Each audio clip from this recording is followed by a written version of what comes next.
नमस्कार मित्रांनो, मी विकास लता विठोबा वनवे.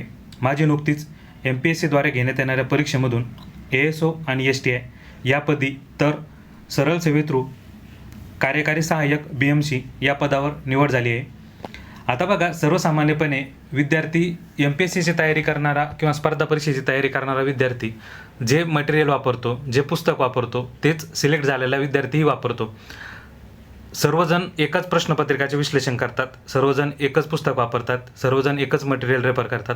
मग नेमका फरक पडतो कुठे? म्हणजे अभ्यास करणारा विद्यार्थी अभ्यासच करत राहतो आणि काही सिलेक्टिव्ह मुलं हे सिलेक्ट का होतात? तर यामागचा फरक पडतो आपण अभ्यास करण्याचे स्वरूप किंवा पद्धती, बरोबर.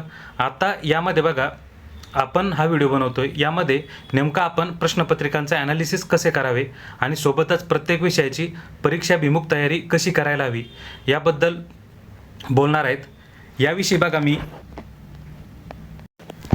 या संबंधीची आपण एक बॅच लॉन्च करणार आहे. त्यामध्ये बघा, नेमका आपलं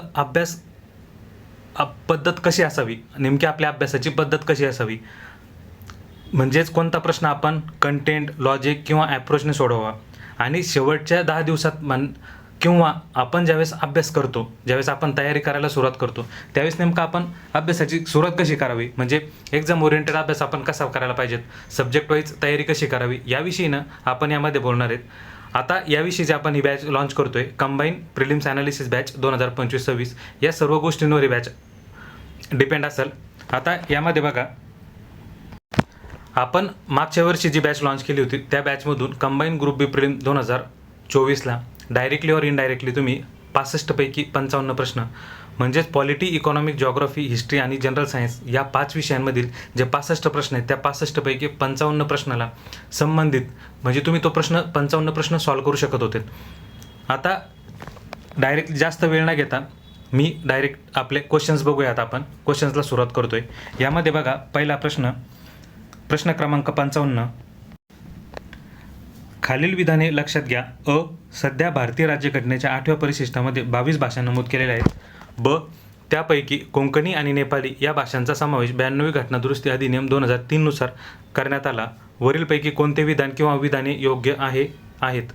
1. फक्त 2. फक्त 3. आणि दोन्हीही, आणि 4. वरीलपैकी कोणते नाही.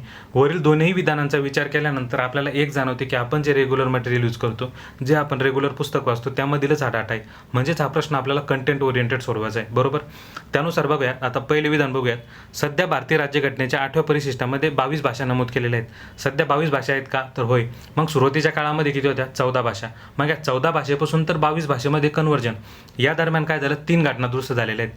21वी घटनादुरुस्ती, त्यानंतर 71वी घटनादुरुस्ती आणि त्यानंतर 92वी घटनादुरुस्ती. मग 21व्या घटनादुरुस्ती अंतर्गत सिंधी भाषा ॲड करण्यात आली. त्यानंतर 71व्या घटनादुरुस्ती अंतर्गत नेपाली, मणिपुरी आणि कोकणी या 3 भाषा ॲड करण्यात आल्या. आणि नंतर 92वी घटनादुरुस्ती 2003 अन्वये 4 भाषा, बोडो, डोगरी, संताली आणि मैथिली या 4 भाषा ॲड करण्यात आल्या होत्या, बरोबर. त्यामुळे 14 भाषेचं कन्व्हर्जन 22 भाषेमध्ये झालं. यामध्ये बघा, आता या कंटेंटचा विचार केल्यानंतर आपले अविधान बरोबर ठरते, पण विधान कोकणी आणि नेपाळी हे 71व्या घटनादुरुस्तीने ॲड करण्यात आल्यामुळे आणि प्रश्नामध्ये आपल्याला 92वी घटनादुरुस्ती दिली, म्हणून आपले हे विधान रॉंग ठरते. मग दोन्हींचा यानुसार आपले उत्तर काय यायला पाहिजे होते? तर फक्त पर्याय क्रमांक 1, फक्त बरोबर. आता याविषयीची आपल्याला हा प्रश्न का विचारण्यात आला? तर बघा, या अगोदर आयोगाने आर्टिकल 343 काय, आर्टिकल 344 काय, आर्टिकल 345 काय, त्यानंतर आर्टिकल 350, 350A, 350B यावर रिपीटेडली प्रश्न विचारून झाले होते. त्यामुळे आयोगाने इथे विचारताना थोडा बेसिक प्रश्न विचारला. यानंतरच्या काळामध्ये आपल्याला या टॉपिकवर प्रश्न येऊ शकतो. म्हणजे फॉर एक्झाम्पल घ्या, परिशिष्ट एका साईडला परिशिष्ट देतील, त्यानंतर जोड्या लावायला विचारतील किंवा घटनादुरुस्ती देतील. या घटनादुरुस्ती अंतर्गत कोणती भाषा ॲड करण्यात आली. त्यानंतर पुन्हा आता बघा, याविषयीची म्हणजे आपल्याला नेमकं त्या परिशिष्ट 8चा उद्देश काय आहे. त्यानंतर अधिकृत भाषा कायदा 1963 तो का करण्यात आला. त्यानंतर अधिकृत भाषेविषयी जी संसदीय समिती होती तिचा उद्देश काय होता, यावर आपल्याला ऑलरेडी प्रश्न विचारून झाला आहे राज्यसेवा पूर्व परीक्षा 2023ला. त्याच्यानंतर आपल्याला येणाऱ्या काळामध्ये बघा, आता जस्ट रिसेंटली अभिजात भाषा दर्जा हा म्हणजे मराठी भाषेला अभिजात भाषा दर्जा मिळाला आहे, बरोबर. त्यामुळे येणाऱ्या काळामध्ये आपल्याला प्रश्न दिसू शकतो. म्हणजेच अभिजात भाषा पहिली भाषा कोणती आहे त्यांचा क्रम विचारू शकतात. त्याच्यानंतर 3 ऑक्टोबर 2024 रोजी ज्या 5 भाषांना अभिजात भाषा दर्जा देण्यात आला, तर त्या 5 भाषा कोणत्या आहेत, मग त्याविषयी महाराष्ट्र गव्हर्नमेंटने जो दिन साजरा करण्यात आला तो दिन कोणता आहे वगैरे याविषयी आपल्याला प्रश्न येऊ शकतो. ही झाली तुमची कलेक्टिव्ह माहिती, बरोबर. म्हणजेच आपल्याला यावरून एक कळतं आहे की नेमकं आपण विषयामध्ये किती डेप्थमध्ये जायला पाहिजेत, बरोबर. आता पुढचा प्रश्न बघूयात आपण.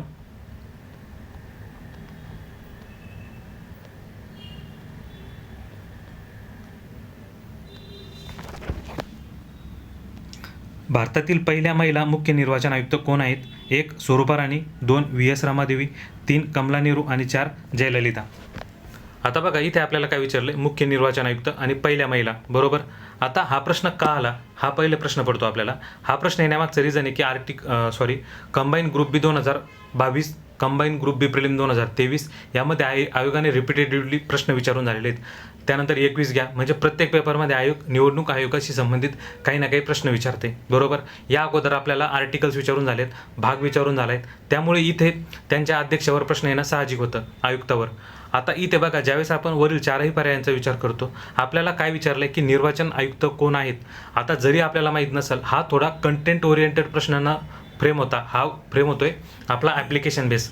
का आपण ज्यावेळी जनरली निर्वाचन आयुक्त वाचतो, तर आपण जनरली कोणते वाचलेले असते, तर पहिला निर्वाचन आयुक्त कोण आहेत किंवा रिसेंट कोणाची नेमणूक झालीत, रिसेंटच्या घडामोडी कोणकोणत्या घडल्यात.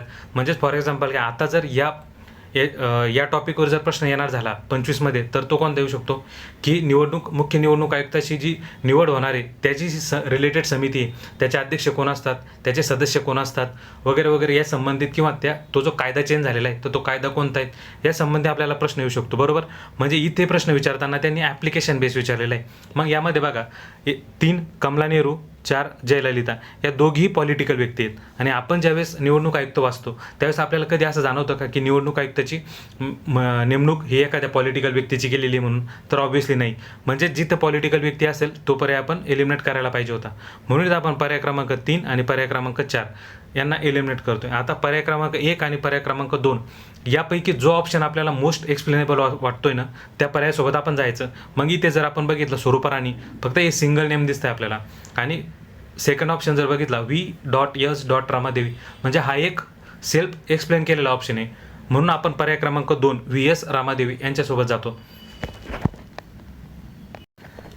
हे बघा, हे झाले आपले पॉलिटीचे प्रश्न. आता इकॉनॉमिक्सचा प्रश्न बघूयात.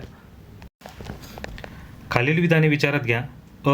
रिझर्व्ह बँक ऑफ इंडियाची स्थापना सन 1935 मध्ये करण्यात आली. ब.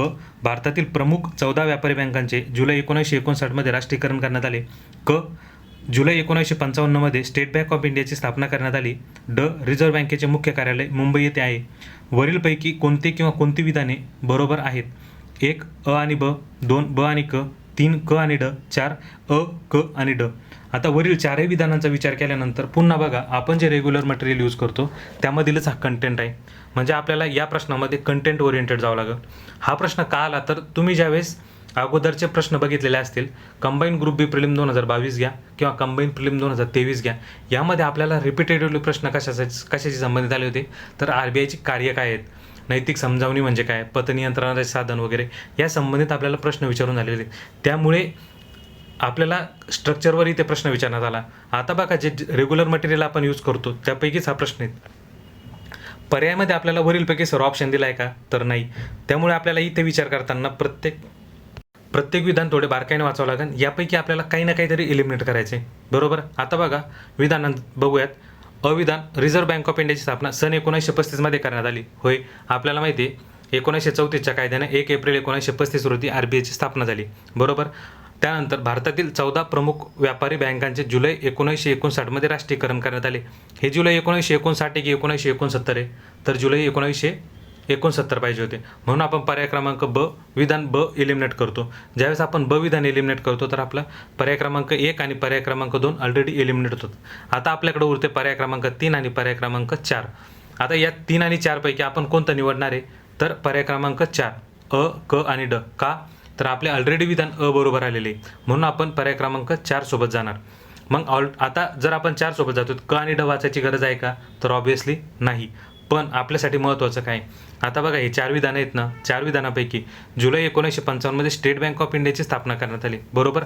पण मग याची संबंधित समिती कोणती आहे, ए डी गौरवाला समिती. मग ती समिती स्थापन कधी झाली, तिनं अहवाल कधी दिला, तिचे नाव काय, मग इतर काही रिकमेंडेशन होत्या तर त्या बघून ठेवणे, किंवा मग यांच्या ज्या स्टेट बँक ऑफ इंडियाची निर्मिती झाली तर ती कोणत्या बँकांपासून सुरुवात झाली वगैरे ह्या गोष्टी आपल्याला माहीत पाहिजे. येणाऱ्या काळामध्ये आपल्याला ए डी गौरवाला असू द्या किंवा यावर आपल्याला प्रश्न फ्रेम होऊ शकतो. आता बघा आपल्याला विधान ब काय होते आपले, 14 व्यापारी बँकांचे जुलै 1959 मध्ये राष्ट्रीयकरण करण्यात आले. मग आपल्याकडे आत्तापर्यंत कोणकोणते राष्ट्रीयकरण झालेत, किती राष्ट्रीयकरण झालेत, का झालेत याची माहिती मी इथे साईडला मेन्शन करून दिलेली आहेत. सोबतच मग आता जर राष्ट्रीयकरण झालेले तर त्यानंतर सध्याच्या काळामध्ये विलिनीकरण सुरू आहेत. मग ते विलिनीकरण कोणकोणते घडून आलेत त्याची माहिती घ्या.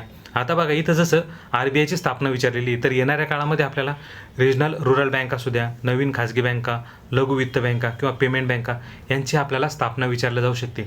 यांच्याशी रिलेटेड आपल्याला समिती विचारल्या जाऊ शकते.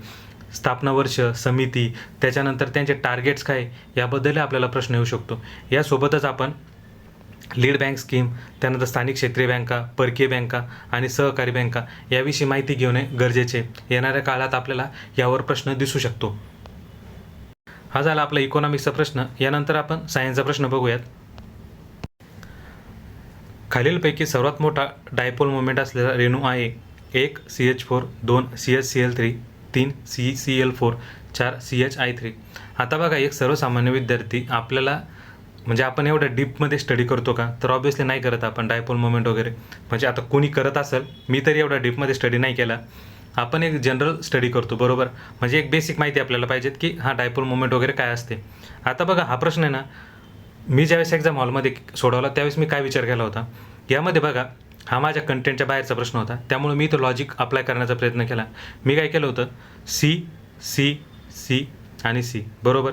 त्यानंतर जे कॉमन आहेत ना, मी कॉमन घेतले होते. CH4 इथे CH आहे, त्यानंतर इथे CH आहे, म्हणून मी 3ला एलिमिनेट केलं. त्यानंतर बघा Cl आणि Cl कॉमन येते, म्हणून पर्याय क्रमांक 2 सोबत मी गेलो. आता तुम्हाला वाटत असेल हे यांनी काहीतरी इथे ॲन्सर की बघून ॲन्सर सांगितलं आहे, पण ॲक्च्युअल मी एक्झाम हॉलमध्ये काय विचार केला होता मी त्याबद्दल बोललो आहे. आता हे लॉजिक तुम्ही एक काम करा, या अगोदरचे जे आपले ग्रुप बीचे पेपर झालेले आहेत 2022मधील ऑरेलियाचा क्रम विचारलेला आहे तिथे बघा, किंवा त्यानंतर आपल्याला 2023मध्ये मिओसिसचे टप्प्याचे क्रम विचारलेला आहे तिथे बघा, किंवा तुम्ही जिथं असा या टाईपचा प्रश्न आलेला आहे ना तिथं लॉजिक लावून बघा. जर 5 क्वेश्चन आलेले असतील तर 5 पैकी तुमचे 4 ठिकाणी हे लॉजिक अप्लाय होते. याच लॉजिकच्या बेसवर आपण ज्यावेळेस आपण बॅच घेतलेली त्या बॅचमध्ये आपण एक्सप्लेन केलेलं आहे. आता हे झालं तुमचं लॉजिक बेस्ड क्वेश्चन. आता पुढचा प्रश्न बघूयात आपण. ज्या परस्पर संबंधामध्ये एका प्रजातीला फायदा होतो आणि दुसऱ्याला हानी पोहोचत नाही किंवा फायदा देखील होत नाही त्याला डॅश डॅश असे संबोधतात. 1 परस्परवाद म्युच्युअलिझम, 2 परजीवी पॅरासिटिझम, 3 अमेन्सिलिझम आणि 4 कमेन्सिलिझम. आता बघा हा पूर्णपणे कंटेंट ओरिएंटेड प्रश्न आहे, पण हा प्रश्न का आला असावा, तर या अगोदरच्या पेपरमध्ये सिम्बायोटिक असोसिएशन, परस्पर संबंध यावर प्रश्न आयोगाचे विचारून झालेले, लायकेन, स्पायरोगायरा याशी संबंधित आयोगानं प्रश्न विचारून झालेत. त्याच बेसिसवर लेअरिंग वाढून थोडा इथे प्रश्न विचारण्यात आलेला आहे. आता हा प्रश्न याचा ॲन्सर बघण्याच्या अगोदर थोडा आपण याच्याशी रिलेटेड कंटेंट बघूया. यामध्ये बघा प्राणी व वनस्पती यांचा जो परस्पर संबंध आहे त्यांचे प्रकार दिलेले आहेत. त्यामध्ये म्युच्युअलिझम, पॅरासिटिझम, अमेन्सिलिझम आणि कमेन्सिलिझम हे 4 प्रकार आहेत. त्यांचे इथे अर्थ दिलेले आहेत बघा सोबत. त्यानंतर इथे कोणाला फायदा आणि कोणाला तोटा होतो याच्याशी माहिती दिलेली आहे आणि सोबतच यांच्याशी संबंधित उदाहरणं दिलेली आहेत. म्हणजे बघा ज्यावेळेस आपल्याला आता इथे प्रश्न त्यांच्या प्रकारावर विचारलेले आहेत तरी त्यांच्या अर्थावर विचारलेला आहे, तर येणाऱ्या काळामध्ये आपल्याला त्यांच्या उदाहरणावर प्रश्न येऊ शकतो. येणाऱ्या काळामध्ये आपल्याला त्यांचे उदाहरण दिसू शकतात की म्हणजेच फॉर एक्झाम्पल काय, शैवाळ व बुरशी हे खालीलपैकी कशाचे उदाहरण आहे आणि पुन्हा तेच ऑप्शन दिलेले असतील. त्यानंतर शैवाळ काय करते, बुरशी काय करते याच्याशी रिलेटेड आपल्याला प्रश्न येऊ शकतो. म्हणजेच बघा आता हे जर प्रश्न आला या प्रकारावर जर प्रश्न आला तर या बाहेर तुमचा प्रश्न जाणार नाही, याच टाईपवर तुमचा प्रश्न येईल. आता या कंटेंट ओरिएंटेड ज्यावेळेस आपण जातो तर आपल्या प्रश्नाचे उत्तर काय यायला पाहिजेत. मग यामध्ये विचारलेले की एकाला फायदा आणि दुसऱ्याला काही फरक पडत नाही, त्यामुळे याचे ॲन्सर म्हणजे 4 कमेन्सिलिझम म्हणजेच आपले पर्याय क्रमांक 4 यायला पाहिजेत. आता यानंतर पुढचा प्रश्न बघूयात. चॅम्पियन आणि शेट यांच्या वर्गीकरणानुसार महाराष्ट्र राज्यात जंगलाचे किती प्रकार आहेत? 1, 6, 2, 5, 3, 4 आणि 4, 3. आता बघा, हे प्रश्न आपल्या कंटेंट ओरिएंटेड तर नसतात. असे प्रश्न आपल्याला लॉजिक बेसवर सॉल्व्ह करावे लागतात. आता हे चॅम्पियन आणि शेट यांचे वर्गीकरण जे आहेत, या अगोदर राज्यसेवा पूर्वपरीक्षा 2020 वगैरे त्यामध्ये जोड्या लावायला प्रश्न विचारून झालेले आहेत. मग त्याच बेसिसवर त्यांचं लेअरिंग वाढून फक्त इथे त्यांनी महाराष्ट्राच्या रिलेटेड आपल्याला प्रश्न विचारला. ज्यावेळेस असे आउट ऑफ बॉक्स क्वेश्चन येतात ना, त्यावेळेस जनरली मग तुम्ही तो आउट ऑफ बॉक्स क्वेश्चन कोणत्याही विषयामधील घ्या, तर त्यावेळेस आपण पर्याय क्रमांक 1 सोबत जातो. आणि इथे आपण पर्याय क्रमांक 1 सोबतच गेलेलो आहे आणि हेच त्याचे आन्सर आहे. पुन्हाही सेम सांगतो की आपण या पेपरमध्ये लॉजिक बसतं आहे म्हणून सांगत नाही आहे, तर तुम्ही कोणताही प्रश्न काढा, जिथं प्रश्न आउट ऑफ बॉक्स असेल ना तिथे पर्याय क्रमांक 1 सोबत आपण जातो.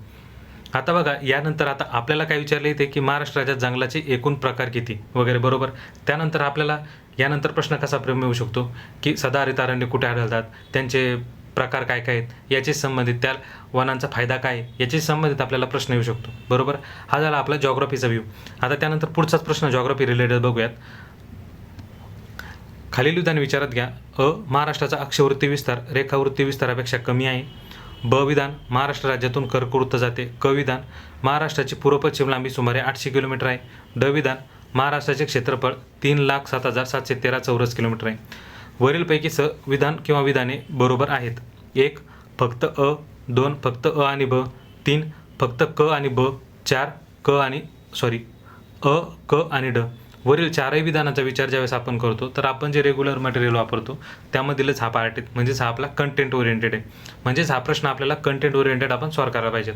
आता बघा, PYQ ॲनालिसिस, मी तुम्हाला ज्यावेळेस म्हणतो की PYQ ॲनालिसिस आपलं किती स्ट्रॉंग पाहिजे.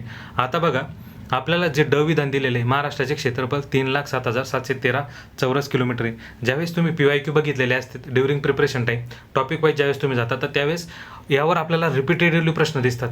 म्हणजेच बघा, विधान आपले योग्य ठरते. ज्यावेळेस आपले विधान योग्य ठरते ना, त्यावेळेस फक्त 4 पर्यायामध्ये एकाच ठिकाणी आपल्याला विधान दिलेले, ते म्हणजे पर्याय क्रमांक 4. म्हणजे आता विचार करा, ज्यावेळेस आपण एक्सप्लेनेशन करतोय तिथे ठीक आहे तुम्हाला की मी तुम्हाला 4ही विधानांबद्दल एक्सप्लेनेशन करणार, पण विचार करा तुम्ही एक्झाम हॉलमध्ये आणि ज्यावेळेस तुम्ही 4 पर्याय वाचता आणि त्यावेळेस तुम्हाला सरळ करतं की अरे महाराष्ट्राचे क्षेत्रफळ आणि हे विधान बरोबर आहे, आणि तुम्ही 4 पर्याय बघता आणि एकाच ठिकाणी भेटते, तुम्ही 4 मार्क करून समोर जाता. म्हणजे जो प्रश्न तुम्ही 36 सेकंदामध्ये सॉल्व्ह करायला पाहिजेत, तो प्रश्न तुम्ही 10 सेकंदामध्ये सॉल्व्ह करताय. म्हणजे तुमचे 26 सेकंद वाचताय. म्हणजे ज्यावेळेस आपला PYQवर होल्ड असतो त्यावेळेस आपल्याला किती बेनिफिट भेटू शकतो हे याचं उदाहरण होतं. आता बघा, विधान योग्य ठरते. त्यानंतर बघा, आता महाराष्ट्राचा अविधान बघूयात. महाराष्ट्राचा अक्षवृत्ती विस्तार रेखावृत्ती विस्तारापेक्षा कमी आहे. कमी आहेत का? तर होय, अविधान बरोबर आहेत. त्यानंतर महाराष्ट्र राज्यातून कर्कवृत्त जाते का? तर नाही जात. महाराष्ट्र राज्यातून कर्कवृत्त 8 राज्यातून जाते. त्यामध्ये महाराष्ट्र येते का? नाही आहेत, बरोबर. म्हणजे विधान चुकीचे आपले. महाराष्ट्राची पूर्व पश्चिम लांबी सुमारे 800 किलोमीटर आहे का? तर सुमारे विचारलेलं आहे, बरोबर. एक्झॅक्ट आहे का? तर नाही, ते 860 वगैरे समथिंग लांबी आहे. मग येणाऱ्या काळामध्ये, आता समजा फॉर एक्झाम्पल येणाऱ्या काळाच्या ऐवजी आपण याच प्रश्नाचं ॲनालिसिस बघूया. यामध्ये बघा, आपल्याला येणाऱ्या काळामध्ये काय होऊ शकतं की यातलंच एखादा विधान देऊन आपल्याला डायरेक्टली विचारतील की याची लांबी किती, त्याची लांबी किती, मग अक्षवृत्ती विस्तार किती आहे, रेखावृत्ती विस्तार किती वगैरे, याच्याशी आपल्याला याच विधानावर आपल्याला प्रश्नही प्रेम येऊ शकतो. मी त्याचं बेस्ट एक्झाम्पल आपल्या ज्यावेळेस आपण बॅच घेतलेली ना, त्यामध्ये हिस्ट्रीच्या रिलेटेड केलेलं आहे की जो प्रश्न तुम्हाला कंबाईन 21ला विचारला, त्याच प्रश्नाचं रिफ्लेक्शन तुम्हाला कंबाईन 24मध्ये कसं होते, त्या विधानांचं रिफ्लेक्शन कसं जाणवते, याबद्दल आपण डिस्कशन केलेलं आहे. आता बघा, याच्याशी रिलेटेड, या प्रश्नाशी रिलेटेड कंटेंट मी खाली मेन्शन करून दिलेला आहे, तो बघूयात. आता यामध्ये बघा, एरिया दिलेला आहे, त्यानंतर पर्सेंटेजमध्ये दिलेलं आहे, त्यानंतर पॉप्युलेशन दिलेली आहे, सोबत जिल्हे, जिल्हा परिषद वगैरे यांच्याशी रिलेटेड माहिती दिलेली आहे. आता बघा, ही माहिती दिल्याचा फायदा काय होतो, आपल्याला याच पेपरमध्ये कंबाईनच्याच आपल्याला प्रादेशिक विभाग विचारलेले, म्हणजेच येणाऱ्या काळामध्ये आपल्याला जिल्हे पण विचारू शकतात की सुरुवातीच्या काळात जिल्हे किती होते आणि आत्ता किती झाले. यावर अगोदर राज्यसेवा पूर्वपरीक्षेला प्रश्न विचारून झालेला आहे, त्यामुळे तो आपल्याला येऊ शकतो. मग सध्या महानगरपालिका किती आहेत? सध्या 29 महानगरपालिका आहेत. त्याच्यानंतर कटक मंडळ कोणकोणती आहेत वगैरे, ही झाली बेसिक माहिती. आता त्यानंतर महाराष्ट्राची लांबी किती वगैरे या संबंधी आपल्याला प्रश्न येऊ शकतो. या अगोदर कंबाईन पूर्वपरीक्षा 2019 यामध्ये आपल्याला महाराष्ट्र पठाराची लांबी विचारलेली आहे. यानंतरच्या काळामध्ये आपल्याला समुद्रकिनाऱ्याची लांबी विचारली जाऊ शकते की सर्वात लहान कोणते, सर्वात कमी कोणत्या जिल्ह्याची लांबी आहे किंवा सर्वात जास्त कोणत्या जिल्ह्याची आहे, म्हणजे समुद्रकिनाऱ्याला सर्वात जास्त लांबी कोणत्या जिल्ह्याला लाभलेली आहे, कमी कोणत्या जिल्ह्याला लाभलेली आहे, यासंबंधी आपल्याला माहिती विचारली जाऊ शकते. म्हणजे हा भाग आपला झाला कलेक्टिव्ह अप्रोच याविषयीचा. आपण याविषयी पूर्ण माहिती बघतोय. म्हणजे ज्यावेळेस तुम्ही प्रश्न सॉल्व्ह करणार आहेत तर त्यावेळेस तुम्ही ॲनालिसिस कसं करायला पाहिजेत हे याचं बेस्ट एक्झाम्पल आहे. त्यानंतर पुढचा प्रश्न बघूयात. खालीलपैकी योग्य विधानाच्या पर्यायाची निवड करा. भारतातील पहिली सुती कापडाची गिरणी मुंबई येथे सुरू झाली. भारतातील पहिली तागाची गिरणी रिसरा येथे सुरू झाली. भारतातील पहिली सुती कापड गिरणी कावजी नानाबाई यांनी सुरू केली. पर्याय उत्तर 1 आणि क बरोबर, 2 आणि ब बरोबर, 3 फक्त ब आणि क बरोबर आणि 4 ब आणि क बरोबर. ज्यावेळेस आपण असे विधानं बघतो त्यावेळेस हिस्ट्रीमध्ये आपण एक ॲप्रोच डेव्हलप केलेला आहे आपला. त्यानुसार जरी आपण सॉल्व्ह केलं तरीही विधान बरोबर येत होते. आता बघा हा प्रश्न कंटेंट ओरिएंटेड आहे. आपण जे रेग्युलर मटेरियल वापरतो म्हणजेच फॉर एक्झाम्पल घ्या हिस्ट्रीचं जे जुनं 11वीचं पुस्तक आहे त्यामधील हा डाटा आहे. सोबतच यामध्ये काय झालं की लेअरिंग केलेली त्यांनी. ती लेअरिंग कशी केली ती मी सांगतो. आता बघा यामधील या अगोदर आपण आहे ना 11वीचे जे जुने पुस्तक आहे इतिहासाचे त्याचा मी फोटो खाली मेन्शन केलेला आहे. त्याबद्दल तो एकदा बघूयात आपण. 1853मध्ये भारतात पहिली आगगाडी रेल्वे सुरू झाली. यावर आयोगाचा प्रश्न विचारून झाला आहे. आत्ताचा आपला आलेला प्रश्न 11 जुलै 1851मध्ये भारतात पहिली भारतीय मालकीची कापड गिरणी मुंबई कुर्ला येथे नानाभाई कावजी दावर यांनी सुरू केली. हा आपला आत्ताचा प्रश्न आहे. अविधान आणि क विधान इथून सॉल्व्ह होते आपले बरोबर. आता बघा ज्यावेळेस आपण लेअरिंग म्हणतो ना आयोगाने प्रश्न विचारताना तो याच संबंधित विचारला आहे. पण आता जे 8वीचे नवीन पुस्तक आहे इतिहासाचे त्यामधून आपल्याला हा प्रश्न आला आहे. पण आपण जरी हे वाचत असलो तरी आपण लेअरिंग करू शकतो. त्यामध्ये हे दोन्ही विधान आहे ना हे एक विधानाचे तिथे 2 विधान करण्यात आले आणि एक भारतातील पहिली तागाची गिरणी रिसरा येथे तो प्रश्न 8वीच्या पुस्तकातून ॲज इट इज विचारला. म्हणजेच हा प्रश्न प्रेम होता ना तो 8वीच्या पुस्तकातूनच झाला आहे. पण 11वीचे पुस्तक किती महत्त्वाचे ते तुम्हाला इथे एक्सप्लेन करतोय. यामध्ये बघा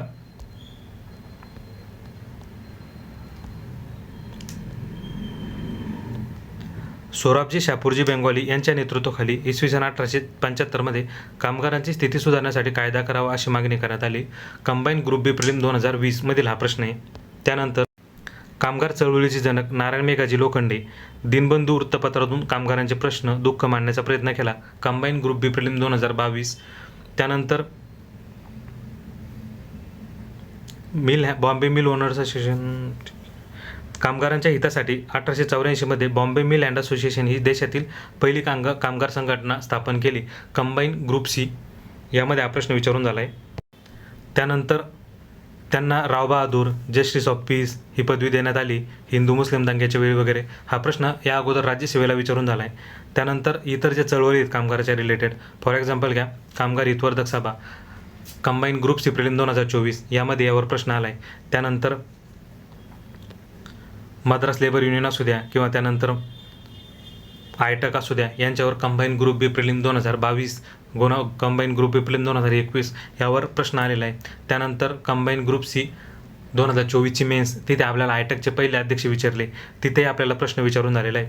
त्यानंतर येणाऱ्या काळामध्ये आपल्याला Indian trade union federation AITUC तिचे अध्यक्ष कोण होतं वगैरे तिची स्थापना कधी झाली यावर प्रश्न येऊ शकतो. म्हणजेच बघा तुम्ही ज्यावेळेस सिलेक्टिव्ह रीडिंग करता किंवा तुम्ही ज्यावेळेस एक्झाम ओरिएंटेड स्टडी करण्याचा प्रयत्न करता त्यावेळेस तुम्हाला ज्यावेळेस म्हणजे तुम्ही मटेरियल डिसाईड करता तर मटेरियल डिसाईड करताना आपण काय आयोगाचे क्वेश्चन्स कशामधून येऊ शकतात त्यानुसार करतो बरोबर आहे. आता यामध्ये बघा जर तुम्ही हे 2 पेजेस जरी वाचले तरी तुमचे किती क्वेश्चन सॉल्व्ह होतात. म्हणजे आयोगाचा सोर्स काय नेमका एक्झॅक्ट हाच आहे. मग आपण काय करायचं याच्याशी रिलेटेड स्टेट 1मध्ये इतर काय माहिती मिळते का ती बघून ठेवायची कोणकोणत्या पुस्तकामध्ये. मग आपल्याला जाणवते की अरे 11वीचं पुस्तक आणि 8वीचे पुस्तक महत्त्वाचे आहेत. मग याच्याशी संबंधित माहिती आपण तिथे वाचून घ्यायची बरोबर. आता यानुसार जर गेलो आपण या कंटेंटनुसार जर गेलो तर आपला आन्सर काय येते मग पर्याय क्रमांक 4 ब आणि क हे तीनही विधाने बरोबर आहेत. आता सोबतच बघा की आगामी काळात ज्या होणाऱ्या परीक्षा आहे तर तिथे आपल्याला जनरली काय होतं की जे शेवटचे 10 दिवस असतात यामध्ये काय वाचायचं आणि काय वाचू नये या संबंधी किंवा ड्युरिंग द प्रिपरेशन आपण काय करतो की काही एक्स्ट्राचे पॉईंट वाचत बसतो की ज्याची खरंच आपल्याला गरज नसते का तर ते आपण राज्यसेवेला PYQ आलेला आहे म्हणून आपण त्याविषयी माहिती घेतो. पण खरंच आपल्याला त्याची गरज पडते का याविषयी बघा मी एक आपल्या बॅचमधील एक इतिहास या विषयासंबंधीचा एक व्हिडिओ इथे दिलेला आहे बघा या संबंधित जोडून दिलेला आहे तो बघूया आपण. आतापर्यंत आपण आयोगाचे जे आलेले पेपर्स आहेत इतिहासाचे प्रश्न बघितले 21 पासून तर 24 पर्यंत ग्रुप बी आणि ग्रुप सीला आयोगानं काय विचारलं आणि यानंतर काय येऊ शकतं यावर आपण डिस्कशन केलं आहे. आता आपण आयोगाचा ट्रेंड बघूया. त्यांनी कोणकोणत्या टॉपिकवर प्रश्न विचारलेत आणि आगामी काळात आपण तयारी करताना म्हणजे कंबाईन ग्रुप बी 2025साठी ग्रुप बी असू द्या किंवा ग्रुप सी असू द्या, आपण कोणत्या टॉपिकवर जास्त फोकस करायला हवं आणि एक्झामच्या अगोदरचा जो दिवस असतो म्हणजे एक्झामच्या अगोदर जे 7 ते 8 दिवस असतात त्या टायमामध्ये आपण काय करायला हवं आणि पर्टिक्युलरली एक्झामला जाण्याच्या अगोदर कोणकोणत्या टॉपिकला आपण रिवाईज करायला हवं यासाठी आपण एक हा व्हिडिओ बनवतो आहे. बघा, यामध्ये 2017पासून तर 2021पर्यंतचे ही PDF आहे. हा फोटो दिलेला आहे. हा तुम्ही वैयक्तिकरित्या वाचून घेऊ शकता. यावर फक्त मी आयोगानं जे विचारलेले प्रश्न आहेत ना त्यांचं मांडणी करून दिलेली आहे 2017 ते 2021पर्यंत. आता आपण बघूयात 2022 ते 2024 मध्ये आयोगाचा ट्रेंड कसा होता. बरोबर, आता मी यामध्ये बायफर्गेशन करताना काय केलं की टॉपिक घेतलेत आणि टॉपिकवर प्रश्न कोणते विचारण्यात आलेले आहेत. आपण जनरली काय करतो, आपण मार्केटमधून रेडीमेड ॲनालिसिस आणतो आणि त्यामध्ये आपण काय बघतो, अरे 1857चा उठाव, हां मग याच्यावर 2022ला एक प्रश्न आला, 2023ला एक आला, 24ला एक आला आणि ग्रुप सीला एक आला. बरोबर, आपण याचा विचार नाही करत की त्या 1857चा उठाव आहे, त्या 1857च्या उठावावर सब टॉपिक कोणकोणते विचारण्यात आलेले आहेत. फॉर एक्झाम्पल घ्या, इथे जर बघितलं आपण 1857चा उठाव, मग काय 2022च्या प्रिलिमला इथे प्रश्न आहे का? नाही. 2023चे जे ग्रुप बीची आणि ग्रुप सीची जी कॉमन प्रिलिम झाली होती त्यामध्ये कोणता प्रश्न आहे, अरे लॉर्ड कॅनिंग 1857च्या उठावाच्या वेळीचं स्टेटमेंट विचारण्यात आलेलं आहे. बरोबर, इंग्रज सेनानीविषयी माहिती विचारण्यात आलेली आहे. बरोबर, त्यानंतर 2024मध्ये जे पेपर झाले त्यामध्ये काय विचारलं, कोल्हापूरच्या बंडाचे नेतृत्व कोणी केले. आपल्याला काय होतं, आपण ज्यावेळेस ॲनालिसिस घेतलं त्यावेळेस काय पाहिलं आपण की राज्यसेवा पूर्व परीक्षेमध्ये कानपूरच्या उठावाचे नेतृत्व विचारलंय. 2024च्या ग्रुप बीच्या प्रिलिमला काय विचारलंय, कोल्हापूरच्या उठावाचे नेतृत्व. मग याच बेसिसवर आपल्याला 25ला एक क्वेश्चन फ्रेम होऊ शकतो. बरोबर, त्यानंतर हिरोज यांच्याविषयीचं स्टेटमेंट विचारलेलं आहे. झाशीच्या राणीविषयी जे स्टेटमेंट दिलं त्यांनी राणी लक्ष्मीबाईविषयी ते विचारलंय. त्यानंतर ग्रुप सीच्या प्रिलिमला काय, एनफिल्ड रायफल कारखाना कुठे सुरू करण्यात आले होते त्याविषयीची माहिती घेतली. बरोबर, म्हणजे आपण काय करतोय की हा एक टॉपिक आहे 1857चा उठाव, यावर आतापर्यंत कोणकोणत्या टाईपचे प्रश्न विचारून झालेत आणि यानंतर यावर कोणते प्रश्न येऊ शकतात याबद्दलची माहिती घेतोय. बरोबर आहे. आता बघा, 1857च्या उठावावर जर त्यांनी गव्हर्नर विचारलेत, त्यांच्या बंडाचे नेतृत्व कोणी केलेत. आता असा प्रश्न येऊ शकतो आपल्याला की त्यांच्या 1857च्या उठावाविषयी कोण काय म्हणालेत, कोणत्या संस्थानांनी सपोर्ट केला, कोणत्या संस्थानांनी विरोध केला, त्यानंतर याच्यावरील पुस्तकं कोणकोणती आहेत, त्यानंतर या उठावाचा परिणाम काय झाला, कोणते कायदे करण्यात आले वगैरे याविषयीची आपल्याला माहिती येऊ शकते.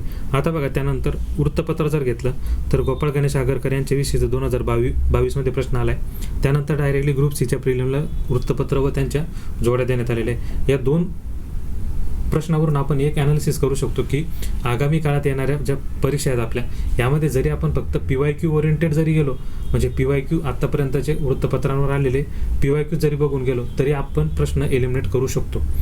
त्यानंतर बघा, पायाभूत सुविधा 2022मध्ये पर्यंत आयोग दळणवळण क्षेत्राविषयी किंवा पायाभूत सुविधांविषयी प्रश्न विचारत होते, पण त्यानंतरचे 2023 असू द्या किंवा 24 असू द्या, या दोन्ही पेपरमध्ये त्यांनी प्रश्न नाही विचारले. तर अशी शक्यता आहे की आगामी काळात पण नाही विचारणार.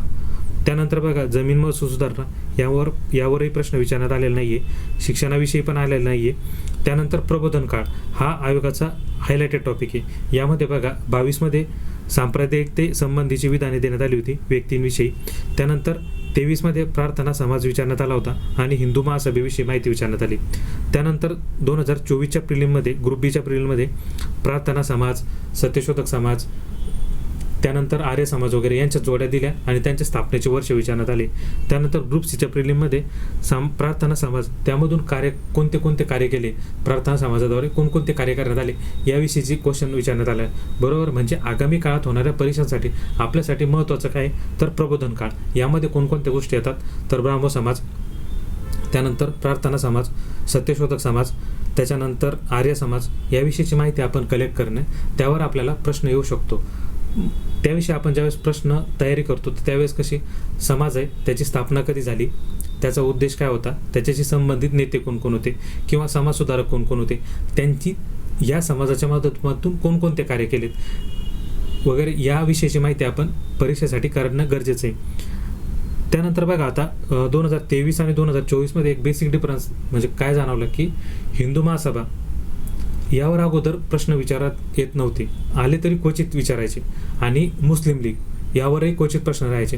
पण यावेळेस त्यांनी प्रकर्षाने एक क्वेश्चन तरी देतात, म्हणजे हिंदू महासभा असू द्या किंवा मोहम्मद अली जिना किंवा सय्यद अहमद खान किंवा मग मुस्लिम लीग यावर आपल्याला प्रश्न येऊ शकतो. म्हणजे प्रबोधन काळ करताना या जे म्हणजे धार्मिक गोष्टींशी रिलेटेड आहेत त्या आपण बघून ठेवणे गरजेचे आहे. त्यानंतर बघा चळवळी, या चळवळीमध्ये कोणकोणत्या येतात तर शेतकरी चळवळ येते, आदिवासी, कामगार, दलित अस्पृश्य, स्त्रिया आणि क्रांतिकारी चळवळी. बरोबर.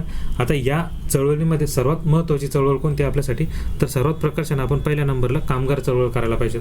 आयोगाचा एकही पेपर कामगार चळवळीशिवाय आलेला नाही. प्रत्येक पेपरमध्ये एक ना एक प्रश्न तरी आपल्याला कामगार चळवळीशी संबंधित किंवा त्या कामगार चळवळीशी संबंधित असलेल्या नेत्यांवर आलेला दिसतो. बरोबर. त्यामुळं मग आता यावर कोणकोणते प्रश्न आले बघा. 2022च्या प्रिलिमला आपल्याला संघटना दिल्या होत्या आणि व्यक्ती त्यांची स्थापना कोणी केली ते विचारले होते. त्यानंतर 23मध्ये नारायण मेघाजी लोखंडे यांना मदत करणाऱ्या व्यक्तींविषयी विचारण्यात आलं होतं. त्यानंतर आता ए सेक्शनमधील पहिलाच क्वेश्चन आहे बघा, कापड गिरणी कोठे स्थापन झाली, ताग गिरणी कधी स्थापन झाली वगैरे त्याविषयीचा. आणि त्यानंतर कामगार हितवर्धक सभा याविषयीचा प्रश्न विचारण्यात आलेला आहे. त्यानंतर बघा आयटॅकचे पहिले अध्यक्ष कोण, असा ग्रुप सीचा प्रश्न विचारण्यात आलेला आहे. म्हणजे येणाऱ्या काळामध्ये आपण जी PDF शेअर केलेली आहे ग्रुपला त्यावर एक प्रश्न येऊ शकतो त्यामधून. बरोबर. म्हणजे आपण चळवळीसंबंधी ज्यावेळेस तयारी करतो तर सर्वात प्रथम आपण कामगार चळवळ, त्यानंतर शेतकरी चळवळ प्रकर्षानं करणे गरजेचे आहे, त्यानंतर क्रांतिकारी चळवळ, आणि मग नंतर या उर्वरित मग आदिवासी असू द्या, शेतकरी दलित अस्पृश्य असू द्या आणि स्त्रिया असू द्या यावर आपण तयारी करावी. आता स्त्रियांवर कसं 2020च्या प्रिलिमला एक प्रश्न आला. बरोबर. आता त्यानंतर बघा समाजसुधारक. आता समाजसुधारक ज्यावेळेस करतो ना तर आता बघा 2022च्या वेळेस समाजसुधारकांवर जास्त माहिती विचारण्यात आली होती, समाजसुधारकांवर. त्यानंतर 2022च्या नंतर इथं आपल्याला डायरेक्टली ब्लँक दिसतंय, इथं माहितीच विचारण्यात नाही आली. 2023ला विचारली नाही आणि 2024ला पण नाही. मग त्या बेसिसवर आपण एक 25चं प्रेडिक्शन करू शकतो की समाजसुधारकांवर माहिती शक्यता कमी आहे विचारण्याची, पण इतर गोष्टींवर त्यांचा फोकस गेला आहे. बरोबर. आपण पुढे बघूच तो.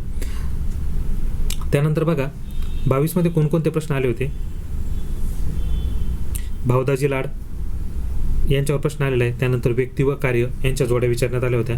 त्यानंतर दादाभाई नौरोजी यांच्यावर प्रश्न आला होता. ईस्ट इंडिया असोसिएशन यावर प्रश्न आला होता. आता बघा हे झालं समाजसुधारक आणि व्यक्तिविशेष. त्यानंतर आहे ना 2023च्या प्रिलिमला गवा जोशी यांच्या स्वदेशी चळवळ याविषयी प्रश्न विचारण्यात आला होता. त्यानंतर आपल्याला डायरेक्टली सत्यशोधक जलसा व त्याच्याशी संबंधित व्यक्ती कोण नव्हते याच्याशी प्रश्न विचारण्यात आला. पण आपण तिथेही लॉजिकच्या बेसिसवर किंवा ॲप्रोचनं ज्यावेळेस आउट ऑफ बॉक्स क्वेश्चन येतो त्यावेळेस कसा सॉल्व्ह करायचा याविषयी माहिती घेतली. येणाऱ्या काळामध्ये सत्यशोधक समाजावरच प्रश्न येऊ शकतो. बरोबर. आता बघा हे झालं समाजसुधारकांविषयी. आपण समाजसुधारक करणं गरजेचे आहे, पण जो पेपरच्या अगोदरचा काळ असतो, पेपरच्या 2 दिवस अगोदर म्हणजे एक्झाम ज्या दिवशी शेड्यूल्ड आहे त्याच्या अगोदरच्या 2-3 दिवसानं तुम्ही काय रिवाईज करायला पाहिजेत यासाठी आपण हा व्हिडिओ बनवतोय. बरोबर. म्हणजे असं नाही की मी समाजसुधारक स्किप करा हे नाही म्हणत आहे, पण ज्या पेपरसाठी तुम्हाला रिवाईज करून जायचं आहे त्यावेळी तुम्ही काय करायला हवं यासाठी आपण हा व्हिडिओ बनवतोय. बरोबर. आता पुढचं बघूयात. आता जर तुम्ही मागचे रिसेंट पेपर बघितले तर 22, 23 आणि 24 यामध्ये प्रशासकीय सुधारणाशी संबंधित कायदे जे आहेत ते विचारण्यातच आलेले आहेत. तर त्यामध्ये आपण काय करतो, फार 1773 पासून तर 1947 पर्यंतचे कायदे करतो. पण ज्यावेळेस तुम्ही आयोगाचा ट्रेंड बघता, आयोगानं कोणते कायदे विचारलेत बघा बरं. 1919 आणि 1935 याच्याबद्दल डिटेल माहिती विचारलेली आहे. आपण ज्यावेळेस एक्सप्लेनेशन केलेलं आहे ना त्यामध्ये तुम्हाला ती प्रोव्हाइड केलेली आहे. 1919चा कायदा डिटेलमध्ये दिला आहे आणि 1935चा कायदा.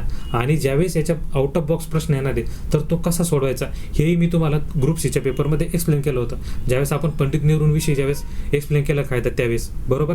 म्हणजे आगामी काळात ज्यावेळेस आपण परीक्षांची तयारी करणार आहेत ग्रुप बी आणि ग्रुप सीसाठी तर त्यावेळेस आपण 1919चा कायदा असू द्या किंवा 1935चा कायदा हा डिटेलमध्ये करणं गरजेचं आहे. त्यानंतर बघा आता काँग्रेस अधिवेशन आहे. तर या अगोदर कसं होतं, काँग्रेस अधिवेशनाच्या जोड्या विचारल्या, महाराष्ट्रात झालेले कोणकोणते अधिवेशन आहे ते विचारले. पण यावेळेस त्यांनी काय केलं की काँग्रेस अधिवेशन तर ठीक आहे, पण ज्यावेळेस तुम्ही काँग्रेस अधिवेशनासोबत ज्यावेळेस म्हणजे ब्रिटिश अधिकारी काय काम करत होते तर त्यांची जी एक ब्रिटिश कमिटी होती तर त्याचे सदस्य विचारले होते कोण होते. बरोबर. म्हणजे इथं थोडा आहे ना थोडा आयोगानं ट्रेंड चेंज केला होता. यावेळेस काय व्हायचं की सरळ भारतातलं विचारायचे की हां मग महाराष्ट्रातले अधिवेशन कुठे झालेत, त्याचे अध्यक्ष कोण होते वगैरे वगैरे, बरोबर. त्यामुळं आता ज्यावेळेस आपण तयारी करतोय ना, तर आपण भारतीय इतिहासाकडं, भारताचा जो इतिहास आहे तो पण करणं गरजेचं आहे. म्हणजे त्यासाठी सांगतो का म्हणतोय, कारण आता बघा 2024चं ग्रुप बी प्रिलिम्सचा, त्यामध्ये सतीप्रथेबद्दल राजाराम मोहन राय यांच्याबद्दल विचारलं, त्याच्यानंतर होम रूल विचारलं, त्यानंतर इंडियन असोसिएशन याचे सचिव कोण होते ते विचारलं, त्यानंतर ब्रिटिश इंडिया कंपनी स्थापनेत ब्रिटिश इंडिया कमिटी होती त्याच्यातले सदस्य कोण कोण होते याबद्दलची माहिती विचारली. म्हणून एक आयोगाचा ट्रेंड जर बघता या वर्षीच्या, तर आपण भारताचा इतिहास पण करणं गरजेचं आहे.